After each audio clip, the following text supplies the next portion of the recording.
네, 앵커의 논 시작하겠습니다. 오늘의 주제는 세계 경제는 변한다입니다. 중요한 얘기를 좀 오늘 하겠습니다. 세계 경제는 오직 비용 효율성, 그러니까 우리가 돈을 쓰면서 좀 돈을 적게 써야 되지 않겠습니까? 자동차를 만들 때 예를 들어서 100만 원 주고 만들 수 있다면 그것을 90만 원 주고 만드는 것이 굉장히 중요합니다. 그래서 비용 효율성과 수익성에 대한 관심에서 이제 그게 변하고 있습니다.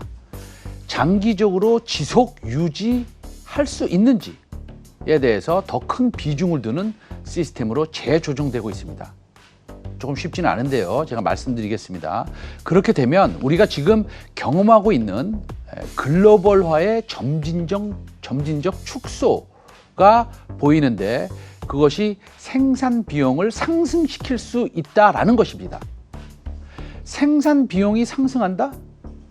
제가 말씀드린 것을 하나하나 좀 분석해 보면 과거에는 예를 드는 겁니다. 중국, 베트남 등에서 생산을 해서 어떻게 하면 비용을 줄일 수 있을까라는 생각이 전 세계 CEO들의 관심이었지 않습니까? 근데 이제는 생산 시설하고요, 이 직원들의 안정이 이 사업에 더 중요한 결정 요소가 된다는 것입니다.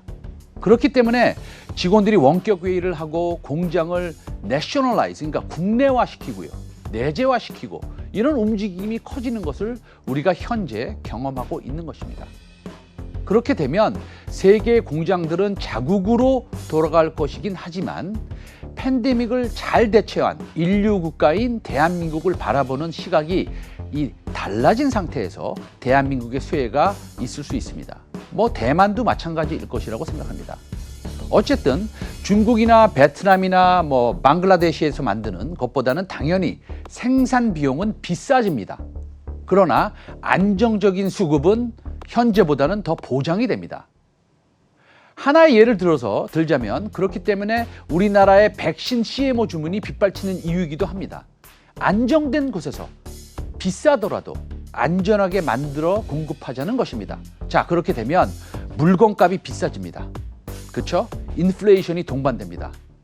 현재 중앙은행들은 인플레이션에 대해서 과거보다는 훨씬 더 인내하는 모습을 보이고 있습니다. 아니, 정확히 말하면 아직 인플레이션이 일어나지 않는 상태이니 앞으로 인플레이션이 일어난다고 해도 별반 큰 움직임이 없을 것으로 예상이 되고 있습니다. 미국도 그래서 AIT, Average Inflation Target, 즉 평균 물가제를 도입하는 거 아니겠습니까? 그래서 서플라이 체인의 안정화부터 야기되는 상품 가격의 인상, 그리고 나타나는 인플레이션은 자산 가격을 상승을 불어일으키게 됩니다. 아마도 어쩌면 현재 한국을 포함한 부동산 거래가 미국에서도 많이 나타나고 있는 이유도 여기에 기인한다고 봅니다. 결론적으로 그렇다고 본다면 주가의 인플레이션이 일어날 가능성이 커지는 것이고 선진국보다는 상방이 훨씬 더 열려있는 신흥국 쪽으로 돈이 더 몰릴 수 있는 것이고 그중에서 팬데믹을 잘 컨트롤하고 있는 대한민국과 대만으로 관심이 쏠릴 수밖에 없는 것입니다.